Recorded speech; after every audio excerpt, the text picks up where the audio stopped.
The silent stalker, ghosts that follow you. On your home, Lena had always believed that her small town was ordinary. Nestled in a quiet valley, it was the kind of place where people waved at passing cars, and the biggest scandal was Mrs. Albright's garden gnome theft last summer. But beneath its quaint charm, Lena sensed something off. It began after her visit to the old Whitmore Estate.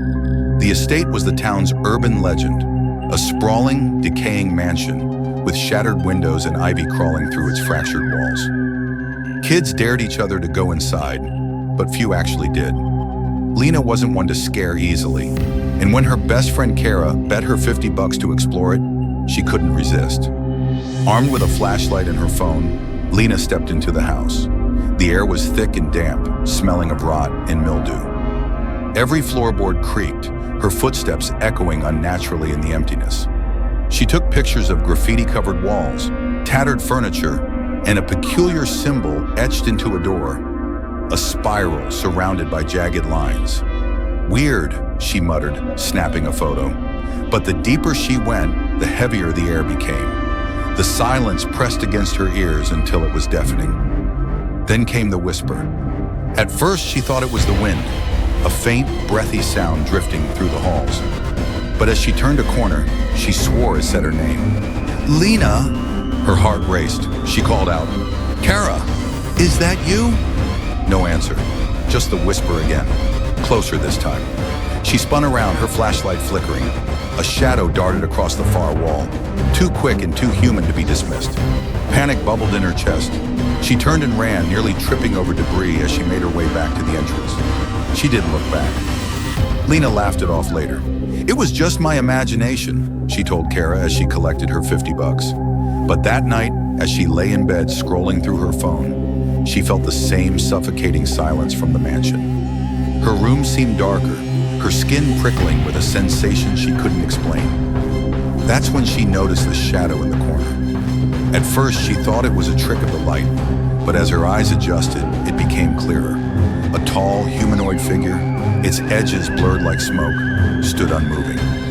It didn't have a face, but she felt its gaze boring into her. She blinked, and it was gone.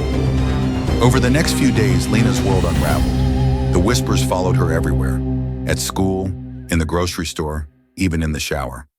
Shadows lingered just out of sight, disappearing whenever she turned her head. Objects in her house moved inexplicably, like her keys appearing in the fridge, or her bathroom mirror fogging up with words she hadn't written. "Leave," she confided in Kara, who dismissed her fears. "You're just freaked out from the mansion. It's all in your head." But Lena knew better. Something had followed her home. Desperate, she turned to the town's eccentric historian, Mr. Grayson. His dusty bookstore smelled of old paper and incense, and he always seemed to know more than he let on. "The Whitmore Estate?" he said, raising a bushy eyebrow. "You shouldn't have gone there, child." "Why? What's wrong with it?" He pulled a leather-bound book from the shelf and flipped through its brittle pages. The Whitmore family dabbled in unconventional practices, summoning spirits, binding them to this world. That symbol you saw, it's a tether. It keeps entities anchored to whoever disturbs it. Lena's stomach dropped. "So what do I do?" Grayson hesitated. "You can't destroy it. The only way to sever the bond is to return to the estate and confront whatever you brought back. You must break the tether at its source." That night, armed with salt, a lighter, and a shaky resolve, Lena returned to the Whitmore Estate. The house seemed alive, its broken windows like eyes watching her approach. The whispering started the moment she stepped inside. "Lena." She followed the sound to the room with the spiral symbol. The air was frigid, her breath visible in the dim light of her flashlight. In the center of the room stood the shadowy figure, more defined than before. It loomed over her, its smoky tendrils reaching out. "What do you want?" she demanded, her voice trembling. The figure didn't speak, but the whispers grew louder, forming a cacophony of voices. They spoke of loneliness, anger, and pain. This was no mere ghost. It was a fragment of something much darker. Lena drew a circle of salt around herself and lit the lighter. "You don't belong here," she said. "Go back to where you came from." The figure let out a final, ear-piercing shriek before dissolving into nothingness. The room fell silent.